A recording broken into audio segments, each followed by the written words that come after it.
അനധികാരി പഞ്ചാഗ്നി പുതിയ എപ്പിസോഡിൽ നമുക്ക് കാണുവാൻ സാധിക്കുന്നത് നമ്മുടെ വിവേക് നമ്മുടെ ആകാശിനെ പറഞ്ഞ കാര്യങ്ങളൊക്കെ മനസ്സിലാക്കിക്കുന്നുണ്ടല്ലോ. അതിൻ്റെ ഒരു തുടർച്ച തന്നെയാട്ടോ. അപ്പൊ നമ്മുടെ ആകാശ് പറയുന്നുണ്ട്, അനധികാരിവനോട് അപ്പളേ തുറന്ന് പറഞ്ഞിരുന്നെങ്കിൽ എനിക്ക് ഇത്രയും സങ്കടമാവില്ലായിരുന്നു. അവളുടെ ഒരു മൗനം ഞാൻ സമ്മതമായിട്ടാണ് വിചാരിച്ചിരുന്നത്. അതാണ് എനിക്ക് ഇത്ര സങ്കടമാകാൻ കാരണം എന്നൊക്കെ പറയുന്നുണ്ട്. അപ്പൊ ഇതൊക്കെ കേട്ടിട്ട് നമ്മുടെ വിവേക് പറയുന്നുണ്ട്, ശരിയാണ്, അനഘ അന്ന് ചെയ്തത് തെറ്റാണ്. പക്ഷെ ആകാശേട്ടന് സങ്കടമാവരുത് എന്ന് വിചാരിച്ചാണ് അവൾ അങ്ങനെ പറഞ്ഞത്. അന്ന് അവൾ അങ്ങനെ ചെയ്തു പോയതിന് ഞാൻ ഏട്ടനോട് മാപ്പ് ചോദിക്കുന്നു എന്നൊക്കെ പറഞ്ഞ് നമ്മുടെ വിവേക് നമ്മുടെ ആകാശിൻ്റെ അടുത്ത് മാപ്പൊക്കെ പറയുന്നുണ്ട്. അതിനുശേഷം നമ്മുടെ ആകാശ് നമ്മുടെ എന്താ പറയുക അവിടെ അഖിലയെ കാണാൻ വേണ്ടി പോകുന്നൊരു നിമിഷം നമ്മുടെ സഹദേവ് മാമും വന്ന് നമ്മുടെ ആകാശിനെ കാണുന്നുണ്ട്. അപ്പം നമ്മുടെ സഹദേവ് മാമും പറയുന്നുണ്ട്, നമ്മുടെ ആകാശിൻ്റെ അച്ഛൻ പറയുന്നുണ്ട്, മോനെ നീ ഒന്നുകൊണ്ടും പേടിക്കണ്ട, എനിക്ക് കുറച്ച് സാവകാശം താ, നിൻ്റെയും അനഘയുടെയും കല്യാണം ഞാൻ നടത്തി തന്നോളാം.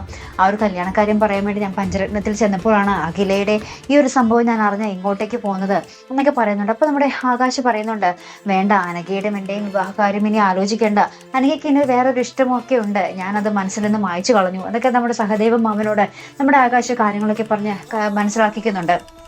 ശേഷം ആകാശം എനിക്കൊന്ന് അകലെ കാണണമെന്ന് പറഞ്ഞ് പോകുന്നൊരു രംഗമാട്ടോ ഐ സിയിലേക്ക്. അപ്പോൾ അവിടെ ചെല്ലുമ്പോൾ നമ്മുടെ അമൃതയും കലാവതിയും ആയിരിക്കും നമ്മുടെ ഐ സിയുവിന് പുറത്തുണ്ടാകുക.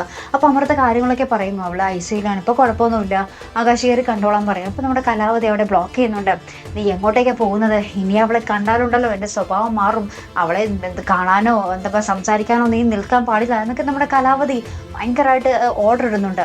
അപ്പോൾ നമ്മുടെ ആകാശ് പറയുന്നുണ്ട്, അവളെ കാണുകയും ചെയ്യും, അവളോട് സംസാരിക്കുകയും ചെയ്യും, നിങ്ങൾക്ക് എന്താ ചെയ്യാൻ പറ്റുകയെന്ന് വെച്ചാൽ നിങ്ങൾ ചെയ്തോ എന്ന് പറഞ്ഞ് നമ്മുടെ കലാവതിയെ വെല്ലുവിളിച്ചിട്ട് നമ്മുടെ ആകാശ് അഖിലേക്ക് പോകുന്നുണ്ട് കേട്ടോ. അപ്പോൾ അഖിലയാണെങ്കിൽ ഭയങ്കര കരച്ചിലൊക്കെയാണ്.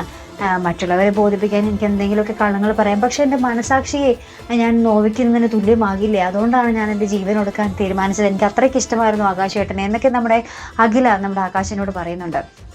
അപ്പോൾ ഇതൊക്കെ കേട്ടിട്ട് നമ്മുടെ ആകാശ് ഇങ്ങനെ ഭയങ്കരമായിട്ട് കണ്ണൊക്കെ നിറഞ്ഞ് നമ്മൾ അഖിലയുടെ കൈ ഇങ്ങനെ ചേർത്ത് പിടിച്ചിട്ട് പറയുന്നുണ്ട് കേട്ടോ, നീ എന്നെ ഏതർത്ഥത്തിലാണോ കണ്ടത് ആ ഒരു അർത്ഥത്തിൽ ഞാൻ തിരിച്ചും നിന്നെ സ്നേഹിക്കാൻ തുടങ്ങുകയാണ് അഖില, നീ എന്നും ഇനി എൻ്റെ പെണ്ണായിരിക്കും, ഈ ജീവിതകാലം മുഴുവൻ നീ എൻ്റെ ഭാര്യയായി ജീവിക്കും എന്ന് നമ്മുടെ ആകാശം നമ്മുടെ അഖിലേക്ക് ഉറപ്പ് കൊടുക്കുന്നുണ്ട്. കൊട്ട വാക്ക് കൊടുത്തിട്ട് നമ്മുടെ അഖിലേക്ക് നെറ്റിയിലൊരു ചുംബനമൊക്കെ കൊടുക്കുന്നുണ്ട് കേട്ടോ. ഭയങ്കരമായിട്ടുള്ള രസമായിട്ടുള്ള ഒരു നിമിഷങ്ങൾ തന്നെയാണ് കേട്ടോ അതൊക്കെ. അതിനുശേഷം നമ്മുടെ കലാവതിയും നമ്മുടെ അമൃതയുടെ ഒപ്പം നമ്മുടെ അഖില നമ്മുടെ പഞ്ചരത്നത്തിലേക്ക് തിരികെ വരുന്നൊരു നിമിഷങ്ങൾ തന്നെയാണ് കേട്ടോ കാണുവാൻ സാധിക്കുന്നത്. ശേഷം അവിടെ എല്ലാവർക്കും സന്തോഷം, നമ്മുടെ അഖില തിരിച്ചെത്തിയല്ലോ അവിടെ. അപ്പോൾ എല്ലാ പഞ്ചരത്നങ്ങളും ഇങ്ങനെ ഒരുമിച്ചിരുന്ന് നമ്മുടെ കലാവതിക്ക് ചുറ്റും ഇങ്ങനെ ഇരുന്ന് എന്താ പറയുക സന്തോഷം പങ്കിടുക. അപ്പോൾ കലാവതി പറയുന്നുണ്ട്, ഇനി മക്കൾക്ക് എന്താ ആവശ്യമുണ്ടെങ്കിൽ എന്നെ വിളിച്ചോളാം, ഞാൻ നിങ്ങൾക്ക് ഏത് രാത്രിയിലും എന്താവശ്യത്തിന് നിങ്ങളുടെ കൂടെ ഉണ്ടാകും ഈ കലാമ്മ എന്നൊക്കെ പറഞ്ഞിട്ട് നമ്മുടെ കലാവതി ഇങ്ങനെ ഡയലോഗ് അടിച്ചിട്ട് പോകുന്നൊരു രംഗം കേട്ടോ നമുക്കിന്നത്തെ എപ്പിസോഡിന്റെ എൻഡിങ്ങിൽ കാണുവാൻ സാധിക്കുന്നത്. ഇനി എന്തൊക്കെയാകും നടക്കാൻ പോകുന്നത് അല്ലേ. അപ്പൊ എന്തായാലും നമ്മുടെ അഖിലയുടെയും ആകാശിന്റെയും കല്യാണം ഏകദേശമൊക്കെ സെറ്റായി. അപ്പൊ ഇനി നമ്മൾ വരുന്ന എപ്പിസോഡിൽ ഇവരുടെയൊക്കെ വിവാഹം തന്നെ ആയിരിക്കും നമുക്ക് കാണുവാൻ സാധിക്കുന്നത്. ഇനി അതിൽ നമ്മുടെ കലാവതി എന്തെങ്കിലും ഇടം പോലെ ഇടുമോ എന്ന് മാത്രം നമുക്ക് കണ്ടു തന്നെ അറിയേണ്ടിയിരിക്കുന്നു കേട്ടോ. അപ്പോൾ ഇതുപോലുള്ള പ്രൊമോ റിവ്യൂസിനും എപ്പിസോഡ് റിവ്യൂസിനും ഒക്കെ നിങ്ങൾ മറക്കാതെ ചാനൽ സബ്സ്ക്രൈബ് ചെയ്യുക. അടുത്തൊരു വീഡിയോയുമായി വരുന്നത് വരയ്ക്കും ഗുഡ് ബൈ.